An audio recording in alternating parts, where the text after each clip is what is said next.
오늘 말씀의 제목은 섬김의 행복과 복이라는 그런 제목의 말씀입니다. 섬김의 행복과 복.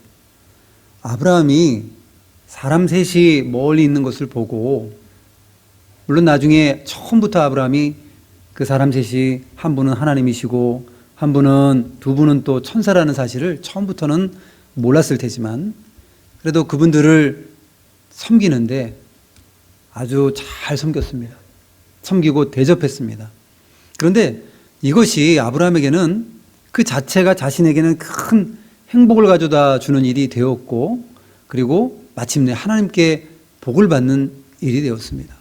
자신도 만족하고 자신도 행복하고 그리고 하나님께 복을 받은 일이 되었으니 이게 얼마나 참 기쁘고 즐거운 일이겠습니까? 그래서 오늘 본문을 통해서 아브라함이 어떤 자세로 이렇게 섬겼는지, 그리고 섬김으로부터 얻는 행복이 무엇이었는지, 그리고 그 행복으로부터 얻는 복은 무엇인지 같이 살펴보고 증거하도록 하겠습니다. 오늘 1절에 보면 여호와께서 마므레의 상수리 나무들이 있는 곳에서 아브라함에게 나타나시니라. 날이 뜨거울 때에 그가 장막문에 앉아 있다가 그랬습니다. 마므레 상수리 나무들이 있는 곳, 여기는 예루살렘 남방 지역, 그리고 또 헤브론에서 가까운 그런 지역인데, 아브라함과 롯이 이렇게 헤어진 다음에 계속해서 여기서 아브라함이 정착하면서 정착지로 삼아서 지금까지 살고 있는 그런 지역이었습니다. 날이 뜨거울 때, 보통 이때는 활동을 못하고 너무 뜨겁기 때문에 보통은 그늘에서 좀 쉬다가 일상의 어떤 활동들을 해 나갔던 그러한 지역이었습니다. 마침 그때에 보니까 2절에 눈을 들어본즉 사람 셋이 맞은편에 서 있는지라 그가 그들을 보자 곧 장막문에서 달려나가 영접하며 몸을 땅에 굽혀. 눈을 들어서 이렇게 보니까 사람 셋이 지나가는 게 보이는 겁니다. 그랬을 때 여기 사람 셋은 누구인가? 여기 1절에 보면 여호와께서 마므레 상수리 나무들이 있는 곳에서 나타났다고 그렇게 기록하고 있습니다. 그리고 13절에 보면, 18장 13절에 보면 여호와께서 아브라함에게 이르시되 사라가 왜 웃으며 이르기를 내가 늙었거든 어떻게 아들을 낳으리오 하느냐. 14절에 여호와께서 능하지 못한 일이 있겠느냐. 그 여호와께서 능하지 못한 일이 있겠느냐 하면서 또 여호와께서 말씀하시되, 여호와께서 이르시되 라는 그런 내용들을 통해서 한 분이 하나님이라는 사실을 우리가 알 수 있도록 해주고, 또 아브라함도 그 한 분이 하나님이라는 사실을 이렇게 점차적으로 깨달아 갔을 것으로 보입니다. 그런데 하나님이 물론 영이시니 형체가 없으시고 보이지 아니하시는데 이렇게 사람의 모습으로 비기적으로 나타나는 경우들이 그런 경우로 볼 수가 있습니다. 그리고 이 두 분은 누군가? 여기 8장 33절에 보면 여호와께서 아브라함과 말씀을 마치시고 가시니 아브라함도 자기 곳으로 돌아갔더라. 여호와께서는 그때 가셨습니다. 아브라함과 헤어져서. 그런 다음에 이 19장 1절에 보면 저녁 때에 그 두 천사가 소돔에 이르니, 그냥 그 두 천사가 아니라 그 두 천사가 그랬습니다. 그 여태까지 있었던 그 두 사람이 천사라는 사실을 여기서 또 단서로 우리가 알 수가 있습니다.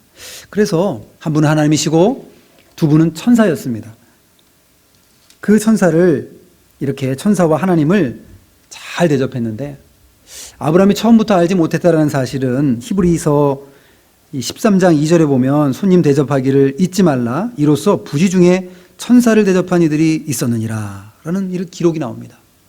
이것을 봤을 때 아브라함을 염두에 두고 기록한 성경으로 봤을 때 부지 중에 처음부터는 이것을 알지 못하다가 점차적으로 알아갔던 것으로 보입니다. 그렇다면 아브라함이 어떤 자세로 하나님을 섬겼고, 또 하나님이 아니더라도 사람을 섬기는 자세, 하나님과 사람을 섬기는 자세가 어떠했는지 네 가지로 먼저 증거하도록 하겠습니다. 아브라함은요, 섬길 때에 아주 신속하게 섬겼습니다. 신속하게. 여기에 보면 이 짧은 그 구절 1절부터 8절까지 아주 짧은 이 구절 가운데에 급히 속히 달려가서 이런 구절이 무려 6번 이상이 나옵니다. 여기 보면 먼저 2절에 보면 눈을 들어본즉 사람 셋이 맞은편에 서 있는지라 그가 그들을 보자 곧, 이게 첫 번째 나오는 아주 신속하다는 표현, 곧입니다. 곧. 지체하지 않고 곧. 밑줄 그시는 거 좋아하시는 분들은 한번 밑줄을 그어보셔도 좋을 것 같습니다. 곧, 그 다음에 장막문에 달려나가. 두 번째가 달려나갑니다. 영접하며 몸을 땅에 굽혀. 그런 다음에 이제 6절에 보면 아브라함이 급히가 또 나옵니다. 급히 장막으로 가서 사라에게 이르되 속히 고운 가루 세사를 가져다가 반죽하여 떡을 만들라 하고 아브라함이 또 가축대 있는 곳으로 달려가서 그냥 뭐 가가지고 하는 것이 아니라 지금 땀을 뻘뻘 흘리면서 달려가는 겁니다. 기름지고 좋은 송아지를 잡아 하인에게 주니 그가 급히 요리한지라. 지금 여기에 그늘에서 발을 물로 씻어드리고 그 다음에 여기서 쉬십시오. 제가 대접할 음식을 준비해 오겠습니다. 라고 나서 지체할 것을 그분들이 지체하고 기다릴 걸 생각해가지고 이 아브라함이요 아주 열심으로 마치 오늘날로 표현하면 뭐 눈썹이 휘날리도록 정말 뛰어다니면서 이렇게 신속히 섬기는 모습을 우리가 볼 수 있습니다. 아브라함이 당시 나이가 몇 살인가 하면 99세입니다. 왜냐하면 여기 10절에 보면 그가 이르시되 내년 이맘때 내가 반드시 내게 돌아오리니 내 아내 사라에게 아들이 있으리라 하시니 사라가 그들이 장막문에서 들었더라. 내년에 아들이 있을 것이라 그랬습니다. 아브라함이 100세에 이삭을 낳았으니까 내년에 100세면은 지금은 99세. 10살 차이가 사라하고 나니까 사라는 지금 89세입니다. 89세와 99세의 이 연세 많으신 분들이 특별히 이 아브라함이 지금 뭐 얼마나 신속하게 섬기고 얼마나 신속한 자세로 움직이는지 우리는 알 수 있습니다. 그 주기도문에서도 뜻이 하늘에서 이룬 것 같이 땅에서도 이루어지이다 라는 표현이 있습니다. 그 표현은 여기 소유리 문답 103문에 그 표현에 대한 해설이 이렇게 나옵니다. 주기도문의 셋째 기원에서 우리는 무엇을 구합니까? 답. 주기도문의 셋째 기원, 즉 뜻이 하늘에서 이룬 것 같이 땅에서도 이루어지이다란 구절에서 우리는 하나님께서 은혜를 베풀어 우리로 하여금 능히 기꺼운 마음으로 범사에 있어서 그의 뜻을 알아 순종하고 복종하기를 하늘에서 천사들이 그렇게 하는 것과 같이 하게 하여 주시기를 구하는 것입니다. 뜻이 하늘에서 이룬 것 같이 땅에서도 이루어지이다. 하늘에서 천사들이 정말 하나님의 뜻을 신속하게 기꺼운 마음으로 순종하는 것과 같이 땅에서도 우리가 그렇게 하나님의 뜻을 이루어드리고 순종하는 사람이 되기를 원합니다. 라고 기도하는 내용입니다. 이 천사들은요, 얼마나 신속하게 하나님 말씀을 순종하는지 이사야 6장 2절에 보면 하나님을 모시는 그 수랍들의 모습이 나옵니다. 6날개를 가졌는데 2날개로는 얼굴을 가리고 2날개로는 발을 가리고 2날개로는 날았다 그랬습니다. 얼굴을 가렸다는 것은 하나님을 경외했다는 것이고 발을 가렸다는 것은 겸손했다는 것이고 날았다라는 것은 신속하게 말씀을 순종했다는 것입니다. 신속하게 하나님의 심부름꾼이 천사이기 때문에 하나님께서 명령하시면 지체하지 않고 그대로 순종하는 것입니다. 우리는 하나님의 말씀과 명령 앞에 거기에 어떤 이유를 달 때가 참 많습니다. 이래서 못합니다. 저는 연약해서 못합니다. 돈이 없어서 못합니다. 저는 달란트가 없어서 재능이 없어서 못합니다. 여러 가지 핑계들을 우리가 많이 대고 있지만 천사들은 그런 거 아닙니다. 그것이 하나님 말씀이 합리적인가? 하나님이 명령하신 것이 옳은가? 이렇게 그것을 판단하거나 생각하지 않습니다. 그대로 순종합니다. 즉시 순종하는 것입니다. 마치 아브라함이 지금 달려가고 급히 속히 곧 이 대접하기 위해서 그가 이렇게 신속하게 하나님을 섬기는 것과 같이 이 천사들은 그렇게 섬기고 있는 것이고 또 우리도 그와 같이 섬겨야 되겠습니다. 아브라함이 독자 이삭을 100세에 낳은 그 독자 이삭을 하나님께 드리라고 했을 때 주저하거나 망설였다는 기록을 찾아볼 수가 없습니다. 아침부터 일찍 일어나서 다 준비해가지고 가는 겁니다. 그리고 다 이미 뭐 결박하고 잡으려고 준비를 다 하는데 하나님이 이제 급하셔서 아브라함아 아브라함아 그에게 손을 대지 말라. 그리고 다 수풀에 걸린 짐승 예비하셔서 거기서 번제를 드릴 수 있도록 인도하셨습니다. 그러니까 아브라함은 정말 믿음의 조상이고 또 믿음의 본을 보였던 이러한 사람이었습니다. 우리도 하나님을 대접해 드려야 되겠습니다. 하나님을 섬겨 드려야 되겠습니다. 하나님을 대접하고 섬기는 것 중에 하나님이 제일 좋아하시는 것은 바로 말씀 순종하는 것입니다. 말씀 순종함으로 대접해 드리는 것입니다. 말씀 순종함으로 대접해 드릴 때 그때 즉시 신속하게 순종하는 것 하나님이 기뻐하시는 것입니다. 예배가 영어로 워십이라고 보통 우리가 얘기하지만 서비스라고 예배를 번역을 합니다. 그래서 주일 예배를 썬데이 서비스라고 합니다. 서비스입니다. 서비스. 하나님께 서비스해 드리는 겁니다. 하나님께 섬겨드리고 하나님이 좋아하시는 것을 우리가 드리는 것, 그것이 예배라는 사실을 우리가 또 기억해야 되겠습니다. 성령의 감동으로 우리에게 말씀을 들을 때나 기도할 때나 말씀을 읽을 때나 감동을 주시는데, 그런데 그 감동도 즉시 순종하면 순종할 수 있습니다. 근데 감동이 오면 이것을 다음에 해야지라고 뒤로 미루고 이것을 지나쳐 버리게 되면 그때는 또 그 마음이 아니에요. 하나님께 감사해서 감사의 헌금을 드려야지 하는 마음이 있으면 그 주에 즉시 드려야 됩니다. 하나님 기뻐 받으시죠. 그런데 아이고 준비가 안 됐으니까 다음 주에 드려야 되겠다라고 마음을 먹으면 다음 주가 되면 그 마음도 때로는 사라질 때가 있고 돈도 사라질 때가 있습니다. 그래서 우리가 하나님께서 감동 주셨다고 한다면 신속하게 그 감동을 순종하고 말씀을 우리가 아브라함과 같이 순종해야 되겠습니다. 두 번째는 이 아브라함이 어떻게 섬겼는가? 겸손하게 섬겼습니다. 겸손하게. 여기 2절에 보면 영접하며 몸을 땅에 굽혀 그랬습니다. 여기 그 장막문에 달려나가 영접하며 몸을 땅에 굽혀, 몸을 땅에 그냥 납작 엎드려가지고 굽혀가지고, 그런 다음에 3절에 보면 이르되 내 주여 내가 주께 은혜를 입어 싸우면 원하건대 종을 떠나 지나가지 마시옵고, 주라고 표현하고 나는 종이라고 표현합니다. 아브라함은 그렇게 자기 자신을 낮추면서 섬기는 자세를 보였고, 또 5절에도 보면 내가 떡을 조금 가져오리니 당신들의 마음을 상쾌하게 하신 후에 지나가소서, 당신들이 종에게 오셨음이니이다. 자기를 종이라고 표현하고 있는 겁니다. 물론 이 세 분이 범상하지는 않았을 것 같습니다. 평범한 그런 모습은 아니었을 것 같고, 뭔가 아브라함이 직감적으로 느끼기에도 보통 사람들은 아니었다라고 느꼈겠지만, 그러나 그 분들에게 주라 표현하고 자신은 종이라 표현하고,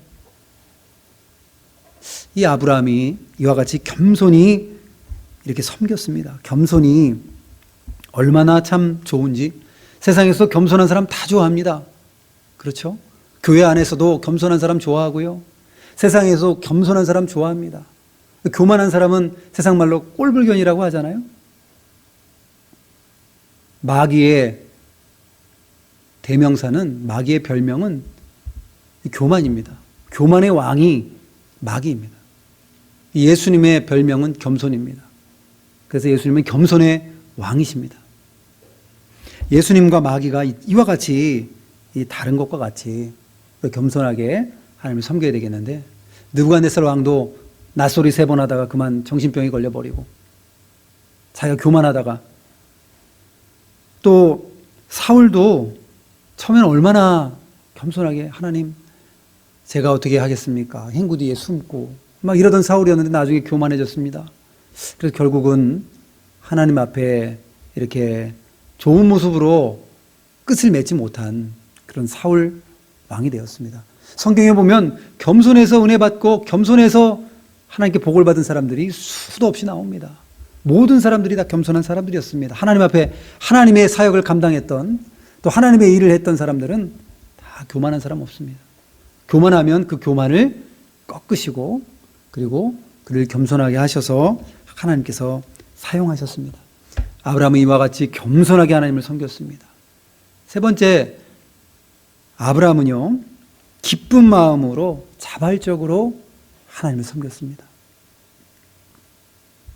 대접하는데, 이 천사와 하나님을 대접하는데 얼마나 자발적으로 또 기쁜 마음으로 대접을 하고 있는지 오늘 1절부터 8절까지의 내용들을 보면 거기에는 본문 어디에도 억지로 마지못해서 했다라고 하는 그 인상을 주는 구절이 한 구절도 없습니다. 읽어다 보면은 와, 아브라함이 정말 하나님을 섬길 때, 대접할 때에 정말 기쁜 마음으로 정말 마음을 다해서 자발적으로 대접하고 있구나 라는 것을 우리는 느낄 수 있습니다. 우리가 하나님을 섬길 때에 자발적으로 섬기는 거 좋아하십니다. 기쁜 마음으로 섬기는 거 좋아하십니다. 예배를 드릴 때, 헌물을 드릴 때에, 말씀을 순종할 때, 그 어떨 때에도 우리가 억지로 마지못해서 하는 것 하나님이 받으시지 않으십니다. 기쁜 마음으로 내 마음이 즐거워서 나도 즐겁고 하나님도 즐겁고 또 기쁜 마음으로 하면요, 지켜보는 사람도 즐겁습니다. 교회 안에서도, 교회 일을 할 때도 기쁜 마음으로 하면은 보기가 참 좋아요. 억지로 하고 있는 모습을 보면 참 마음이 답답하죠. 하나님께서 우리를 로봇으로 만드시지 않으셨습니다. 로봇으로 만들었다고 한다면 뭐 순종해라 그러면은 척척척척 순종하고, 죄 짓지 말아라 그러면 죄 하나도 안 짓고, 선악과도 아마 안 따먹었을 겁니다. 하나님이 안 따먹게끔 프로그래밍 해놨다고 한다면 선악과도 안 따먹었겠죠. 그러나 하나님께서는 우리와 인격적으로 교제하시기를 원하시고, 우리가 로봇처럼 기계적으로 하나님을 섬기는 거 원하시는 것이 아니라 우리의 모든 자유의지를 가지고 자발적으로 하나님께 드리고 하나님을 섬기는 것을 원하셨고, 또 우리와 교제하시기를 원하셨습니다. 인격적으로. 그래서 우리에게 자유를 주신 겁니다. 그 자유를 잘못 사용해서 그만 선악과를 따먹고 범죄했지만, 그러나 우리에게는 계속해서 열려 있습니다. 하나님을 순종할 자유가 계속 열려 있습니다. 하나님을 기쁘시게 해드릴 자유가 우리에게 계속 열려 있는 것입니다. 이사야 1장 19절에도 보면 너희가 즐겨 순종하면 땅에 아름다운 소산을 먹을 것이요 너희가 거절하여 배반하면 칼에 삼켜지리라.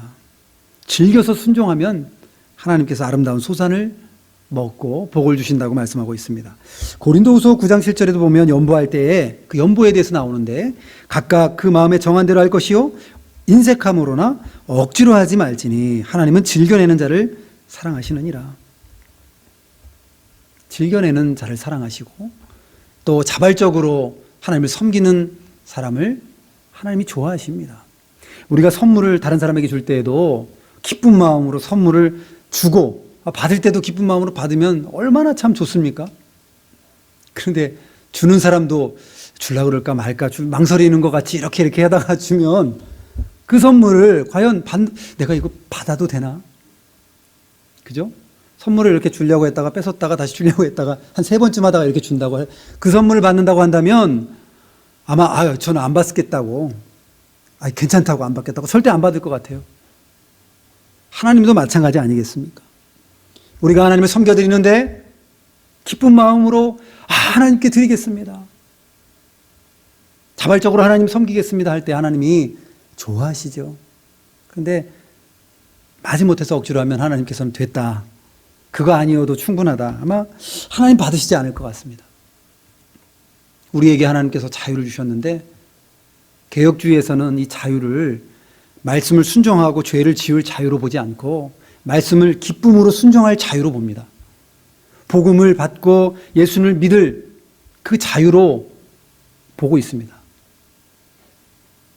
그러나 뭐 다른 교파에서는 예수를 믿든지 안 믿든지 이것을 자유로 보는데, 칼빈주의는 오로지 택한 백성은 하나님의 말씀을 통해서 선포된 복음을 듣고 거기에 자발적으로 반응하고 그 말씀을 받아들이는 그 자유가 있다고 믿고 있는 것입니다. 요한복음 8장 32절에도 보면 진리를 알지니 진리가 너희를 자유롭게 하리라. 진리를 통해서 복음이 증거되고 그것을 통해서 죄로부터, 사망으로부터, 마귀로부터 자유함을 입었습니다. 그뿐만이 아니라 진정한 자유는, 우리 안에 있는 자유는 뭐냐면 기쁜 마음으로 자발적으로 순종할 자유를 우리에게 주셨습니다. 예배드리는 것이 여러분 기쁘셔서 이 자리에 참여하셨죠? 기쁘신 것 같아요. 표정 보시니까 이제 기쁜 것 같은데, 찬양할 때도 기쁨으로 찬양하고 그것이 참 감사한 것이고, 그분들은 이미 자유함을 입은 사람들입니다. 하지 말라 그래도 예배드리고 하지 말라 그래도 기도하고 자유함을 이미 입은 사람들입니다. 그러나 억지로 하기 싫은데 아직은 온전한 자유함을 누리지 못하는 사람들이라고 할 수 있습니다. 물론 그럼에도 불구하고 예배 우리가 힘써 드려야 되고요. 그렇게 하다 보면 하나님이 은혜 주시고, 구레네 시몬과 같이 억지로 십자가 지다가도 은혜 주셨는데 억지로 예배 드리다가도 은혜를 받을 수 있도록 하나님이 물론 인도해 주실 것입니다. 그러나 하나님이 궁극적으로 원하시는 것은 기쁜 마음으로 자발적으로 드리는 예배, 헌신, 순종, 이것을 기뻐하시는 것입니다. 아브라함이 또 섬기는 자세 네 번째는요, 가장 좋은 곳으로 섬겼다는 것이에요. 가장 좋은 곳으로. 여기 고운 가루 세 스아를 6절에 보면 반죽해서 여기서 떡을 만들라 사라에게 이렇게 아브라함이 말을 했습니다. 뭐 고운 가루, 물론 가루를 갈아서 했겠지만 아마 최상급의 좋은 가루를 사용해서 거칠고 막 이런 가루가 아니라 고운 가루. 그래서 한 스아가 7.33리터라고 합니다. 그러니까 약 한 21리터 정도 되는 그 정도의 양이면 21리터면 꽤 많은 거죠. 이렇게 이것을 반죽을 해가지고 대접을 하고, 그리고 또 7절 보면 아브라함이 또 가축대에 있는 곳으로 달려가서 기름지고 좋은 송아지를 잡아 하인에게 주니 그가 급히 요리한지라. 좋은 송아지, 기름지고 좋은 송아지를 잡아서 그것을 대접했습니다. 가장 아브라함이 보기에 가장 기름지고 가장 좋고 좋은 식재료를 가지고 정성을 다해서 그렇게 해서 음식을 만들어 대접했던 것입니다. 하나님께 우리가 드릴 때에도 가장 좋은 것으로 드려야 됩니다. 구약의 제물은요, 그 짐승을 데려올 때 온전한 것, 흠이 없는 것을 드렸습니다. 귀가 한쪽 없다든지 눈이 한쪽 없다든지 이런 짐승은 데려오지 못하고 다 온전한 것, 이런 것을 하나님께 드렸습니다. 오늘날 우리가 이 자리에 소 잡아서 양 잡아서 예배드리지 않지만, 그러나 그 제물이 바로 누구냐면 나 자신이 제물이라는 사실을 우리가 알아야 되겠습니다. 이 자리에 여러분이 예배에 참여하셨는데 나를 잡아서 하나님께 드리려고 사실 이 자리에 온 겁니다. 나의 전 인격과 나의 삶과 나의 모든 것들로 하나님께 드리기 위해서 나 자신을 가지고 이 자리에 온 겁니다. 물론 헌물도 드리고 우리의 마음도 드리지만 먼저 준비해야 될 것은 나 자신인 것입니다. 아브라함이 아니라 아벨이 하나님께 그 짐승의 피를 가지고 제사를 드렸는데, 그 성경에 보니까 아브라함, 여기 아벨도 받고 그의 제물도 받았다고 그랬습니다. 아벨, 그 사람도 받으시고 제물도 받았다. 그런데 가인을 받지 아니하시고 가인의 제물도 받지 아니하셨다. 이것은 뭐냐면 그만큼 신앙 인격으로 준비가 돼서 하나님께 가장 좋은 것으로 드리는 것을 원하셨고, 다른 무엇보다도 나 자신을 원하고 계시다라는 사실을 말씀하고 있는 것입니다. 그래서 로마서 12장 1절에도 너희 몸은 하나님이 기뻐하시는 거룩한 산 제물로 드리라. 이는 너희가 드릴 영적 예배니라. 우리 몸을 드리기를 원하시고 우리의 전 인격을 또 받으시기를 원하시는 하나님을 기억하면서 우리도 우리 삶 가운데에서 가장 선하고 좋은 것, 하나님이 받으실 만한 것, 그것을 가지고 하나님께 대접해드리는 그런 우리가 되어야 되겠습니다. 아브라함은 하나님을 섬길 때 신속하게 또 겸손하게 자발적으로 기쁜 마음으로 그리고 가장 좋은 것으로 하나님께 섬겨드렸습니다. 그러면 이제 아브라함이 어떤 만족감을 누렸는지 오늘 섬김의 행복과 복인데 그럼 섬김의 행복은 과연 무엇일까? 행복의 사전적 의미를 찾아봤는데요. 생활에서 충만한 만족과 기쁨을 느끼어 흐뭇함이란 뜻이라고 합니다. 생활에서 충분한 만족과 기쁨을 느껴서 흐뭇하다. 지금 아브라함이요, 이렇게 잘 차려놓고 준비해서 아브라함이 얼마나 행복감을 느끼고 있는지 단적으로 이 한 절에 나와 있는 구절이 있는데 8절입니다. 아브라함이 엉긴 젖과 우유와 하인이 요리한 송아지를 가져다가 그들 앞에 차려놓고 나무 아래 모셔섬에 그들이 먹으니라. 다 음식을 정성스럽게 땀을 뻘뻘 흘리며 뛰어다니면서 준비했습니다. 그렇게 준비해서 잘 차려놨고 그 다음에 아브라함이요, 그 나무 아래에 모셔 놓고 그리고 그 옆에 자기는 나무 아래 모셔 서서 이렇게 다소곳하게 서가지고 그것을 음식을 드시는 분들을 지켜보는 이 아브라함의 모습이 나옵니다. 한번 상상 한번 해보십시오. 아브라함이 어떤 표정이었을까? 어떤 마음이었을까? 뭐 드시든지 말든지 맛이 있든지 없든지 이랬을까요? 정성을 다해서 준비하고 이렇게 하나님께 나왔는데 아마 모셔서서 흐뭇한 미소를 지으면서 아주 마음이 기뻐가지고 옆에서 뭐 앉아서 기다리는 것도 아니고 모셔서 서서 옆에서 음식을 드시는 것을 지켜보면서 그 마음이 아주 흐뭇해가지고 어쩔 줄 몰라 하는 마음으로 있었던 것을 우리는 상상해 볼 수 있습니다. 한 폭의 그림과 같고 영화의 한 장면과 같은 이 장면을 우리가 떠올려 볼 수 있습니다. 아브라함이 아주 행복감에 젖어 있는 그 모습을 우리는 한번 생각해 볼 수 있습니다. 어머니가 음식을 준비하죠. 음식을 준비를 싹 해가지고 자녀나 남편이나 가족에게 음식을 준비해서 주는데 음식을 준비하는 사람이 준비해서 그것을 먹는 것을 지켜보는 어머니가 행복합니까? 아니면 음식을 먹는 가족들이 행복합니까? 답은 뭐 다 맞아요. 마음속으로 대답하신 거 다 맞습니다. 음식을 준비한 사람도 기쁘고 먹는 사람도 기쁘고, 그러나 제가 볼 때는 음식을 준비해가지고 그 먹는 것을 자녀들이 맛있게 먹는 것을 보는 그 어머니의 마음이 아주 흡족할 거라고 생각합니다. 아브라함은 이처럼 행복감에 젖어서 정말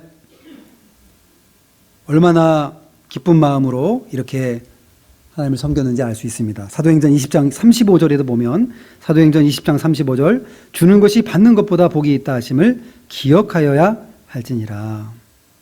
주는 사람은 자기 마음이 기쁘죠. 선물 받는 것도 기쁘지만 선물하는 사람이 훨씬 더 기쁘고, 사랑받는 것도 기쁘지만 사랑하는 사람이 훨씬 더 기쁘고, 내리사랑이라는 그래서 말이 있지 않습니까? 섬기면 그 자체로서 자기 자신이 기쁘고 자기 영이 자라나니까 그것도 감사하고 기쁜 일입니다. 그래서 섬김에 이렇게 행복을 다 받아 누렸던 그런 아브라함이었습니다. 그렇다고 한다면 이제 아브라함이 받은 복은 무엇일까요? 섬김으로 받은 복, 일단 천국에서 아브라함은 상급을 받고 있을 것입니다, 지금. 그리고 또 믿음의 조상으로서 칭찬을 받고 있습니다. 하나님을 대접한 거 다 기억하시고 복가상으로 지금 천국에서도 갚아 주시고 있을 것입니다. 고린도후서 9장 9절에도 보면, 기록된 바 그가 흩어 가난한 자들에게 주었으니 그의 의가 영원토록 있느니라.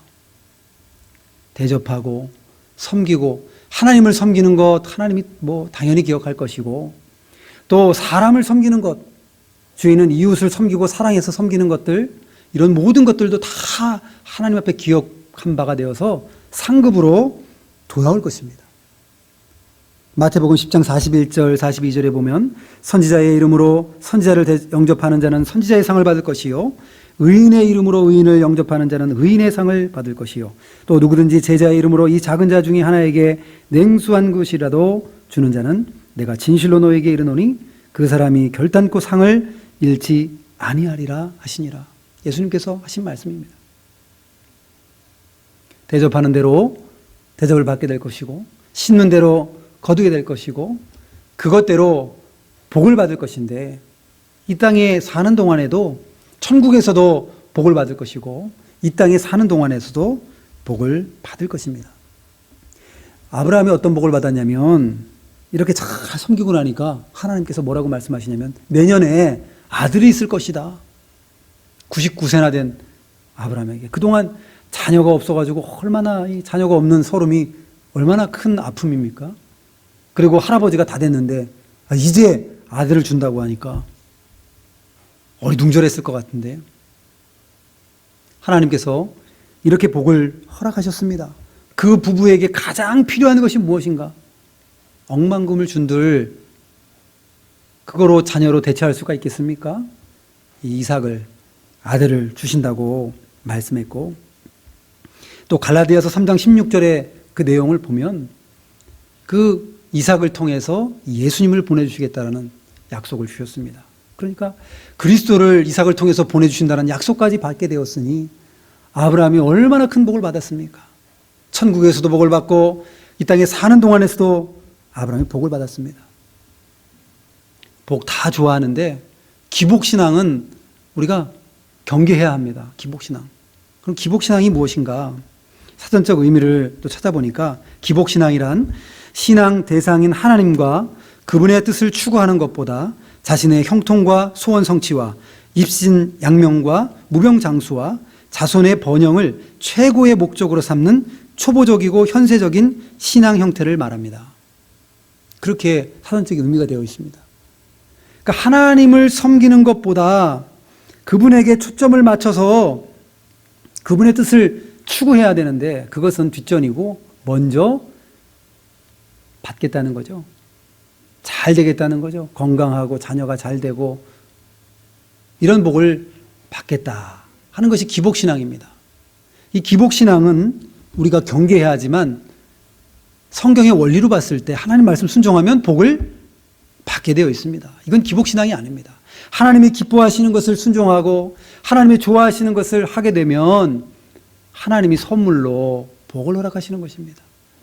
그런데 무조건 육신적인 복이 아니라 영적인 복을 먼저 주시고 그 다음에 육신적인 복도 하나님이 필요하면 또 주실 것이고 이것을 도식처럼 마치 하나님을 잘 섬기면 다 부자가 되고 몸도 안 아프고 자녀들이 다 성공하고 그렇게 도식처럼 공식처럼 생각하는 것을 기복신앙이라고 할 수 있는데 바라고 하는 신앙 그것은 잘못된 것이지만 기본적으로 아브라함과 같이 하나님을 잘 섬기면 이와 같이 하나님께서 헤아려서 가장 좋은 것으로 주시는 하나님을 우리가 믿는 것은 아주 건전한 신앙인 것입니다. 그래서 오늘 이 아브라함이 지나가는 나그네와 같은 그 세 분, 그분 중에 한 분이 하나님이시고 두 분은 천사였는데 그 아브라함이 그분들을 잘 대접함으로 그 스스로도 행복감을, 만족감을 누리고 또 하나님 앞에 큰 복을 받아 누렸다는 사실을 여러분 기억하면서 하나님을 온전히 잘 섬기고 또 신속하게 또 겸손하게 자발적으로 기쁜 마음으로 가장 좋은 것으로 섬기는 여러분들이 되어서 복을 받는 여러분들 다 되시기를 주님의 이름으로 축원합니다. 기도하겠습니다.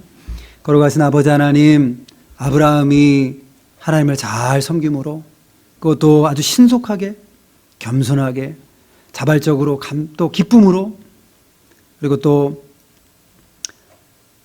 하나님께서 원하시는 바대로 또 아브라함이 가장 좋은 곳으로 섬겨드림으로 자기 자신은 행복감을 누리고 그 자체가 하나님께 또 상으로 복으로 하나님께서 주시는 복을 받아 누렸다는 것을 성경을 통해 살펴보았습니다. 우리도 아브라함과 같이 이와 같이 하나님과 사람을 잘 대접하고 섬겨서 행복을 누리고 복을 받는 저희들이 다 될 수 있도록 은혜 베풀어 주시옵소서. 예수님의 이름으로 기도하옵나이다. 아멘.